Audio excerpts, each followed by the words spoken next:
보통 보면 한우들이 이제 거의 한 20, 30대 뭐기 때문에 이제 화장실 계속 왔다 갔다 하게 되죠.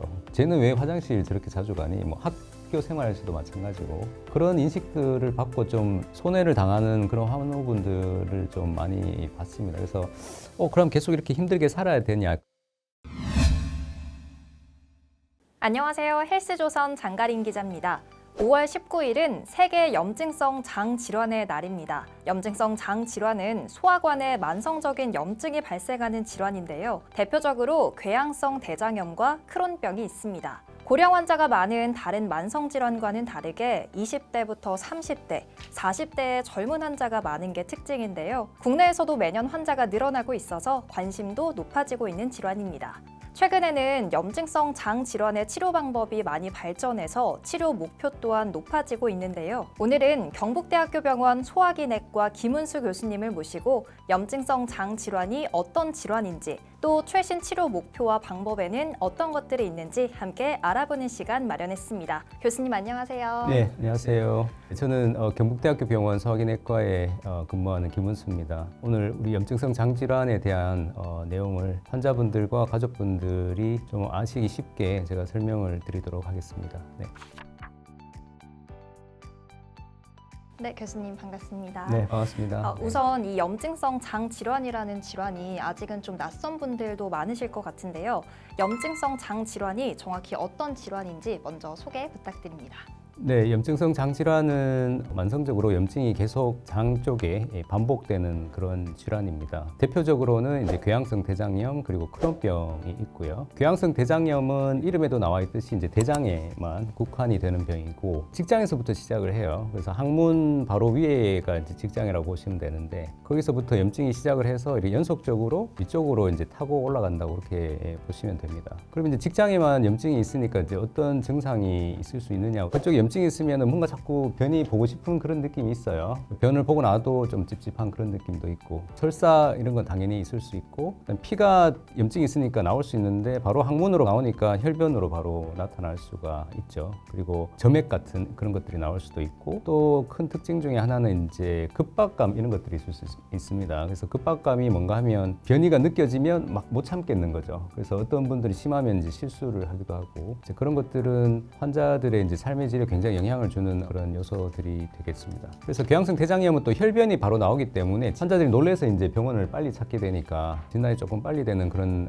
경향이 좀 있고요. 상대적으로 이제 크론병은 특징이 뭔가 하면 이제 입에서부터 시작해서 항문까지 이제 염증이 다 올 수가 있습니다. 제일 많이 흔하게 오는 데는 우리가 회맹부라고 하죠. 회장 말단, 그러니까 소장의 끝부분이라고 보시면 되고 맹장하고 이제 연결되는 그 부위가 거기가 어딘가 하면 우측 아래쪽이라고 보시면 됩니다. 그래서 맹장염이 이제 올 수 있는 그쪽이죠. 그러니까 맹장염하고 감별이 좀 어려운 증상적으로는 그런 경우들도 상당히 많고 증상을 보면은 복통 그리고 설사 그리고 체중 감소 이런 것들이 오게 되죠. 왜냐하면 이제 소장에 염증이 오게 되면 대장하고는 다르게 소장은 이제 영양분을 흡수하는 그런 역할을 하잖아요. 근데 그쪽에 염증이 있으면은 영양분이 흡수가 안 되니까 살이 이렇게 쭉쭉 빠질 수도 있고 그렇습니다. 그리고 또 가장 큰 특징 중에 하나는 항문 주위에 또 그런 농양이나 치루 이런 것들이 생길 수가 있습니다. 어떤 학생들은 장은 특별히 없는데 항문 쪽에 이 농양이나 이런 치루가 안 나와가지고 계속 왜 이리 안 낫지 수술 받고 하다가 나중에 크론으로 거꾸로 진단이 되는 그런 경우들도 있고요. 근데 크론병은 궤양성 대장염하고는 좀 다르게 증상이 그렇게 특징적이지 않죠. 설사라든지 이제 이런 체중 감소 아니면은 복통 이런 것들로 오기 때문에 진단이 조금 늦어질 수 있다는 게 좀 특징입니다. 근데 말씀해주신 증상들을 보면 사실 뭐 장염이나 과민성 대장 증후군이랑도 좀 비슷해 보이기도 하거든요. 네네. 근데 염증성 장 질환을 꼭 의심할 만한 좀 구별되는 특징이 있다거나 아니면 어느 정도 증상이 지속되면 병원을 가야 한다 이런 기준이 좀 있을까요? 흔히 말하는 장염이라고 하면 보통은 2, 3일 있으면 좋아져요. 길더라도 1주, 2주 이상 가지는 않습니다. 염증성 장 질환은 적어도 한 달 이상의 그런 증상이 있어줘야 되고, 또 기간으로 본다면 아까 말씀하신 과민성 장증후군하고 감별이 어려워지죠. 과민성 장증후군에도 진단 기준에 보면 3개월 이상의 증상이 있어줘야 되거든요. 복통이나 설사라든지 이런 게 있어줘야 되는데, 그럼 그거하고 어떻게 감별하느냐? 염증성 장질환은 염증이 있기 때문에 살이 쭉쭉 빠지는 거죠. 살이 빠지고 빈혈 같은 게 올 수도 있고, 뭐 미열이라든지 뭐 이런 것들도 있을 수 있습니다. 그리고 또 뭐 특징 중에 한 개가 또 밤에도 야간 증상이 있을 수 있어요. 근데 과민성 장증후군 환자분들은 대부분 잠은 잘 주무시거든요. 잠에서 깰 정도의 어떤 그런 복통이라든지 설사는 있지는 않습니다. 반면에 궤양성 대장염 크론병 환자들은 자다가도 증상 때문에 깨서 화장실을 간다든지 뭐 그런 게 있을 수 있고, 그다음에 아까 전에 또 말씀을 드렸지만 항문 쪽에 치루나 농양이 있다면은 더군다나 이제 크론병이나 이런 걸 생각을 해봐야 되겠고요. 또 한 가지 중요한 것은 가족력입니다. 가족력. 그래서 염증성 장질환 환자들은 가족력이 좀 있을 수 있거든요. 그렇다고 해서 유전병이라는 건 아니에요. 그래서 그거는 잘 감별을 하셔야 됩니다. 가족력이라는 거는 우리 부모님이 만약에 뭐 고혈압이시면 내가 고혈압일 확률이 일반인에 비해서 조금 높잖아요. 그 정도라고 생각을 하시면 됩니다. 그래도 이제 가족력이 있으면은 부모님이나 아니면 내 형제나 아니면 사촌이 누가 궤양성 대장염이나 크론병이 있었다. 그런데 내가 이런 증상들이 있어요. 뭐 복통이라든지 설사가 꽤 오래됐다. 그러면은 좀 더 정밀하게 검사를 받아볼 필요가 있는 거죠. 그러면 크론병이나 궤양성 대장염 진단을 받고 나서 치료는 어떻게 좀 진행되나요? 네, 그 치료가 좀 많이 복잡하긴 합니다. 짧게 정리를 해본다면 아까도 말씀드렸지만 이 병은 이제 계속 가져가는 병이죠. 만성적인 병이기 때문에 증상이 이렇게 막 있을 때 치료하는 약제, 그리고 증상이 좋아지고 난 다음에도 완치가 아니기 때문에 약을 중단하는 것이 아니라 약제를 계속 유지를 해나가는 것이 굉장히 중요합니다. 그렇다면 이제 앞에 급한 불을 끄는 약제들, 대표적인 게 이제 스테로이드 약제가 되겠고요. 그리고 이제 유지를 하는 약제들에서 가장 대표적인 거는 면역 조절제들이 있습니다. 그래서 이제 그 두 가지 약제들은 이제 거기 국한돼서 쓸 수 있고, 나머지 약제들은 두 군데 다 동시에 사용을 할 수가 있어요. 지난 20년 동안의 가장 큰 변화라고 한다면 생물학 제제, 그리고 이제 소분자 물질, 뭐 이런 약제들이 최근에 많이 나오면서 환자들의 어떤 삶의 질을 완전히 바꿀 수 있는 변화가 생겼습니다. 그런 약제의 선택이라든지 이런 것들은 어떨 때 또 어떤 환자에게 쓰느냐가 굉장히 중요하기 때문에 의료진과 상의를 통해서 결정을 하시는 게 좋습니다. 네, 그리고 최근 염증성 장 질환의 치료 목표가 점막 치유를 달성하는 걸로 상향됐다고 들었거든요. 근데 이 점막 치유라는 게 뭔지, 그리고 점막 치유 달성하는 게 왜 중요한지에 대해서도 설명 부탁드립니다. 그래서 예전에는 우리 염증성 장질환의 치료 목표가 이제 증상의 완화였습니다. 환자의 증상만 좋아지면 이제 목표는 달성했다, 이렇게 이해를 했었거든요. 그렇게 환자들을 치료하다 보니까 이게 증상은 좋아졌지만 염증은 그대로 남아 있는 경우들이 많은 거죠. 그러니까 환자의 어떤 병의 경과가 달라지지 않았습니다. 예를 들면은 수술을 받는다든지 입원을 한다든지 증상이 좋아지면은 염증이 치료됐으니까 이게 생활이나 이런 것들도 차이가 없어야 되는데 환자들은 계속 힘들어 한다는 거죠. 그래서 요즘에는 증상 목표뿐만 아니라 한 단계 더 나아가서 점막 치유를 이제 목표로 하고 있습니다. 점막 치유가 뭐냐? 점막은 이제 장의 가장 그 겉부분 되겠습니다. 그래서 우리가 내시경으로 들어가 봤을 때 장이 이렇게 깨끗하게 보이는 이제 그런 상태를 우리가 점막 치유라고 하는데, 궤양성 대장염이나 크론병 환자들은 들어가 보면 거기가 염증이 심할 때는 굉장히 좀 무섭게 보이거든요. 염증이 궤양도 있고 피도 막 나오고 이제 그런데 이제 그런 것들이 하나도 없는 상태, 그거를 이제 지금의 이제 치료 목표로 하고 있죠. 실제로 그렇게 해보니까 점막 치유를 달성했던 환자들이 그렇지 않은 환자들에 비해서 훨씬 더 좋은 병의 경과를 보인다. 예를 들면 수술률 낮추고 입원율 낮추고 환자들도 훨씬 즐거워하고 이제 그런 측면들이 많이 보호가 되고 있기 때문에 지금은 이제 점막 치유가 치료의 목표라고 하겠습니다. 말씀하신 것처럼 점막 치유를 달성하는 게 되게 중요한 것 같은데, 그러면 이를 위해서는 좀 어떻게 치료를 해야 되나요? 점막 치유를 달성하기 위해서는 이제 약제를 잘 복용을 하셔야 되겠죠. 그리고 아까 말씀드린 모든 약제들이 다 점막 치유에 도달할 수 있습니다. 그래서 경구 제제 이런 것들도 되지만 좀 더 중등도 이상의 좀 심한 그런 증상이 있는 환자분들은 생물학 제제, 그리고 이제 소분자 물질, 최근에 나온 이런 약제들이 훨씬 더 점막 치유에 도달할 수 있는 확률이 높기 때문에 그런 약제로 이제 빨리 넘어가야 되는 거죠.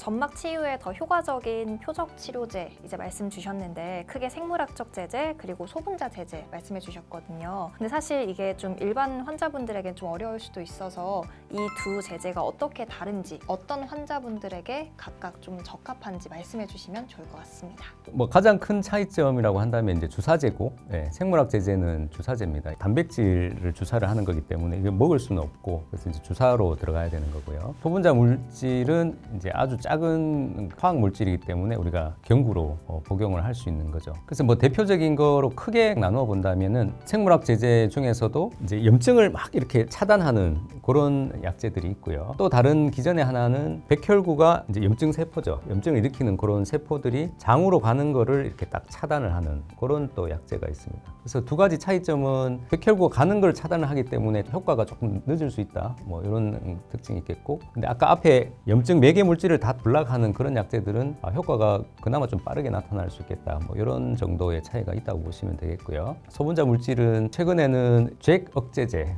잭이라는 게 조금 어려운 말이긴 한데 염증 신호 전달 체계라고 보시면 됩니다. 염증이 쭉쭉쭉쭉 막 이렇게 우리 몸에서 어떤 경로를 타고 이렇게 막 되는데 그걸 이제 중간에서 차단을 해주는 약제. 그다음 또 하나는 아까 앞에 염증 세포들이 장으로 가는 걸 차단한다는 생물학 제제가 있다고 말씀을 드렸는데 경구 제제에서도 역시 동일하게 염증 세포들이 림프절에 이렇게 모여 있거든요. 자기네들이 모여 있는데 거기서 빠져나오는 거를 차단을 함으로 인해서 면역 세포들이 염증 있는 동네로 못 가도록 하는 뭐 그런 약제. 크게 그렇게 정리를 해보시면 될 것 같고, 지난 20년간 이제 이런 약제들이 계속 이제 개발이 돼서 출시가 되었거든요. 염증성 장질환 치료에 완전 획기적인 그런 변화를 가져왔습니다. 네.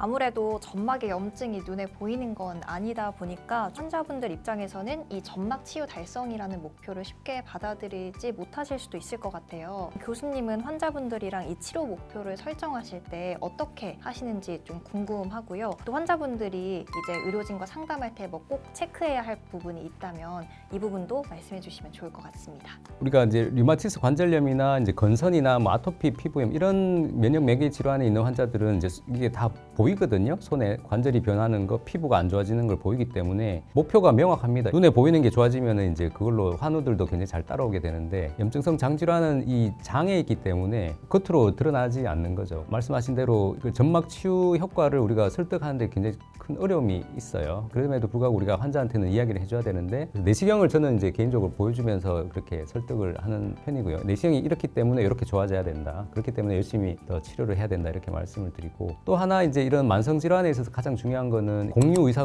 결정이라고 하죠. 예전에는 우리가 의사만 결정을 모든 걸 해서 이렇게 했는데 이제는 환우분들하고 같이 가족분들하고 같이 이제 의사 결정을 하는 겁니다. 의료진과 충분히 논의를 통해서 약제를 선택을 하기도 하고 치료 방향을 설정하기도 하고 그런 식으로 이제 계획을 잡아 나가고 있습니다. 방금 말씀하실 때 이제 점막의 염증 여부를 확인할 때 내시경 검사를 한다고 말씀해 주셨는데요. 근데 요즘에는 내시경 검사 외에도 초음파 검사나 분변 칼프로텍틴 검사를 활용한다고 들었는데 이 검사들은 어떤 검사인지도 설명 부탁드립니다. 객관적으로 염증이 있는지 없는지를 이제 판단을 하는 그런 검사들입니다. 아까 말씀드린 대로 이제 내시경은 환자도 굉장히 힘들어하기 때문에 자주 하지도 못하고 비용적인 측면도 있고 그래서요. 근데 분변 칼프로텍틴이라는 거는 칼프로텍틴은 백혈구에서 나오는 염증 마커라고 보시면 돼요. 그걸 이제 분변에서 우리가 확인을 하는 거죠. 그게 올라가 있으면은 이게 장 쪽에 점막이 어떤 손상이 되었구나, 그 장에 염증이 있구나 이런 걸 우리가 알 수가 있습니다. 장점은 피 검사라도 우리가 그 염증을 볼 수가 있거든요. 뭐 CRP라고 대표적인 게 있는데 그 수치는 아주 심하지 않으면 잘 올라가지가 않아요. 그리고 또 두 번째는 염증의 활성도랑 안 맞는 경우들이 많습니다. 그 예민도가 좀 민감도가 좀 떨어지고요. 분변 칼프로텍틴 검사는 민감도가 높기 때문에 그런 측면에 있어서는 피 검사에 비해서는 훨씬 더 장점이 있다. 제일 힘든 건 이제 환자분들이 하기가 싫어하시면 대변을 이렇게 만진다는 게 건드린다는 걸 굉장히 싫어하시기 때문에 그렇게 자주 하지는 못하지만 그래도 분변 칼프로텍틴 검사로 장의 염증을 우리가 좀 더 객관적으로 확인할 수 있다. 두 번째 이제 장 초음파도 최근에 많이 각광을 받고 있습니다.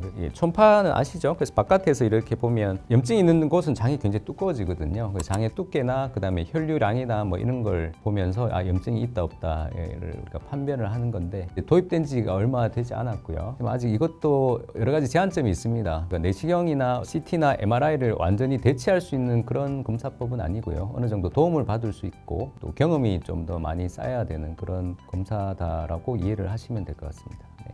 현재 국내에서는 급여 기준상 이제 단계적 치료만 가능한데 단계적 치료가 뭔지 그리고 이 치료의 한계가 있는지도 말씀해 주시면 좋을 것 같아요. 단계적 치료를 최소화하고 아예 조기에 좀 고강도 치료가 필요한 환자군도 혹시 있는지 말씀 부탁드립니다. 스텝업, 단계적 치료라는 거는 이제 가장 낮은 단계의 약제부터 시작해서 여기서 안 들으면 이제 그 다음 단계로 올라가고 또 여기서 안 들으면 그 다음 단계로 올라가는 이제 그런 접근 방법이 되겠습니다. 근데 아까 말씀드린 이제 생물학 제제라든지 소분자 물질 이런 약제들은 효과가 좋지만은 비용적인 측면에서도 높은 약제들이기 때문에 제도에 맞게 우리가 사용을 해야 됩니다. 이제 스텝업의 단점은 효과적인 그런 약제들을 뒤로 미룸으로 인해서 이제 환자들이 치료를 좀 제대로 못 받게 되는 그런 상황들이 좀 벌어질 수 있는 거죠. 그럼 어떤 환자들한테 약제들이 빨리 들어가 줘야 되느냐, 이제 그런 환자군들이 있습니다. 모든 환자들에게 다 강력한 약제가 필요한 것은 아니고요. 그런 환자들은 특징적인 것들이 이제 진단 시 나이가 좀 어린 경우, 병변의 범위가 굉장히 넓은 경우, 좁은 데보다는 넓은 데 있는 환자들이 굉장히 염증이 더 심하겠죠. 그래서 이런 환자들,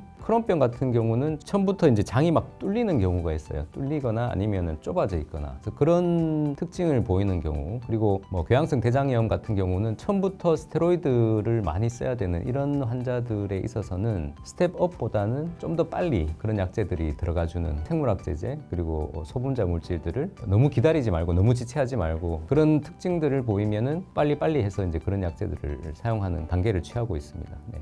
염증성 장 질환을 앓고 있는 환자들 중에서 좀 20, 30대 젊은 층이 많은 걸로 알고 있는데요. 그러다 보니까 뭐 임신 준비 관련해서라든지 아니면 임신 중에 치료받는 것과 관련해서라든지 걱정하는 분들도 많더라고요. 이 부분에 대해서는 좀 어떻게 생각하시나요? 거의 한 20, 30대 뭐기 때문에 이제 임신을 한 번쯤 다 고민을 하는 그런 나이가 됩니다. 그래서 특히 여성분들은 더 그렇고요. 임신이라는 그 자체에도 보면 하나의 여성 몸에 있어서는 그런 면역에 있어서 큰 변화거든요. 아기를 내 몸에 10달 동안 품고 있다는 거는 면역에 큰 변화가 오는 겁니다. 실제로 보면 염증성 장질환 환자들 중에 잘 지내다가 임신 중에 더 나빠진다든지 출산 후에 또 갑자기 나빠진다든지 이런 분들이 있어요. 임신을 우리가 눈여겨 봐야 되는 부분이라고 보시면 될 것 같은데요. 산모분들이 제일 걱정하는 게 뭔가 하면은 자기 몸보다는 태아의 건강에 더 신경을 쓰게 됩니다. 그래서 대부분의 환자들을 보면은 그 약을 잘 안 드세요. 그러면서 이제 병이 더 나빠지는 그런 걸 우리가 간혹 경험을 하게 됩니다. 그렇게 하지 않는 것이 굉장히 중요하거든요. 염증성 장질환의 약제가 뭐 물론 쓰면 안 되는 그런 약제들도 있습니다만은 대부분의 약제가 임신 중에도 중단할 필요 없이 그대로 유지를 할 수 있는 그런 약제들이 많습니다. 그렇기 때문에 저는 항상 이제 말씀을 드리는 게 절대 약을 끊으면 안 된다. 유지를 더 하는 것이 산모뿐만이 아니고 태아한테도 훨씬 더 좋은 것이다라는 걸 말씀을 드립니다. 임신 관련한 연구였는데요. 쥐한테 이제 임신 중에 장염을 일으키는 거예요. 나중에 태어나는 새끼 쥐들을 봤더니 장염이 있었던 산모 쥐에서 태어난 새끼 쥐의 장을 봤더니 겉으로 보기에는 차이는 없어요. 근데 장벽 투과도라고 하죠. 장이 좀 느슨해지는 겁니다. 장벽 기능이 좀 약해지는 거죠. 그것뿐만이 아니고 줄기세포들에서 이제 재생이 돼야 되는데 이제 그런 것들이 잘 안 되고 장내 미생물 중에서도 몸에 좋은 미생물들이 더 떨어져 있다는 그런 거를 우리가 확인을 했습니다. 그래서 걔네들이 나중에 성인이 되었을 때 대장염을 살짝 일으켰을 때도 훨씬 더 심하게 온다는 걸 우리가 확인을 했고 그 원인을 보니까 이제 산모 쥐에서의 장내 미생물이 다르다는 걸 알게 됐고 장염이 있었던 산모 쥐에서 태어난 새끼 쥐한테 태어나자마자 건강한 산모 쥐의 대변을 이제 이식을 해봤더니 이제 그런 변화가 다 없어지는 걸 확인을 해서 임신 중에 장염 조절하는 것이 굉장히 중요하다. 본인뿐만이 아니고 향후에 태어나는 아기의 장 건강에도 굉장히 중요하다라는 걸 다시 한번 우리가 확인을 할 수 있었습니다. 5월 19일이 세계 염증성 장 질환의 날인데요. 질환에 대한 인식과 관련해서도 좀 개선돼야 할 점이 있다고 보시나요? 예전에 비해서 엄청나게 많이 증가하고 있죠. 염증성 장질환, 크론병, 궤양성 대장염 한 30년 전만 해도 굉장히 드문 병이었는데 지금은 주변에서 드물지 않게 꽤 많이 볼 수 있습니다. 그럼에도 불구하고 아직까지 어떤 사회적인 전반의 인식이라든지 그런 배려가 좀 부족한 건 사실이에요. 이번에 이제 RBD 데이를 맞이해서 이런 홍보가 좀 많이 돼야 될 것 같아요. 그래서 보통 보면 환우들이 이제 화장실 계속 왔다 갔다 하게 되죠. 쟤는 왜 화장실 저렇게 자주 가니? 뭐 학교 생활에서도 마찬가지고 게르다는 악인이 찍힐 때도 있고 꾀병 아니야 뭐 이렇게 왜냐하면 속의 병이기 때문에 겉에 잘 드러나지 않기 때문에 그런 인식들을 받고 손해를 당하는 그런 환우분들을 많이 봤습니다. 그래서 이런 날을 계기로 홍보가 많이 되면서 학교나 직장에서 이런 불이익을 받지 않는 그런 사회적인 배려 제도들이 있었으면 하는 그런 바람이 있습니다. 네, 이제 마지막으로 염증성 장 질환 환자분들 그리고 가족분들에게 좀 효과적인 질환 관리를 위해서 중요하게 당부하고 싶은 말씀이 있다면 한 말씀 부탁드립니다. 크게 세 가지인데요. 첫 번째는 처음 진단된 환우분들 그리고 잘 조절되고 있는 환우분들한테 이제 드리고 싶은 말씀은 한 가지 좋은 소식 한 개, 나쁜 소식 한 개인데 좋은 소식은 뭐 이게 수명이 짧아지는 그런 심각한 병은 아니다. 근데 이제 나쁜 소식은 이거는 한번 진단이 되면 계속 가져가야 된다 평생.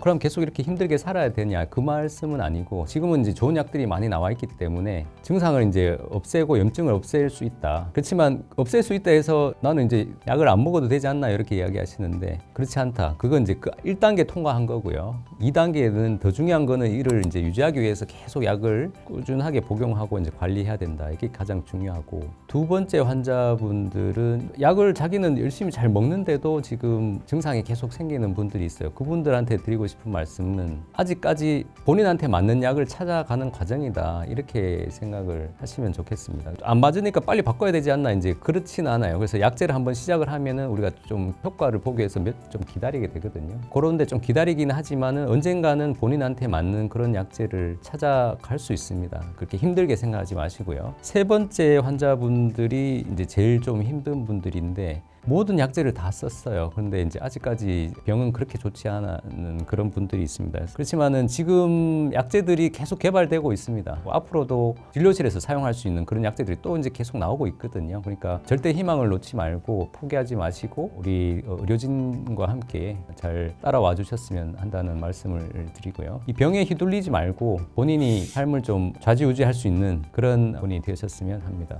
네, 화이팅입니다. 네. 네, 오늘 이렇게 김은수 교수님과 함께 염증성 장 질환에 대해서 유익한 이야기 나눠봤는데요. 좋은 말씀 주신 김은수 교수님 감사합니다. 네, 고맙습니다. 네. 오늘 이 기회를 통해서 염증성 장 질환에 대해서 그래도 조금이나마 아시고 도움이 되었으면 하는 그런 바람이 있습니다. 네, 감사합니다. 네.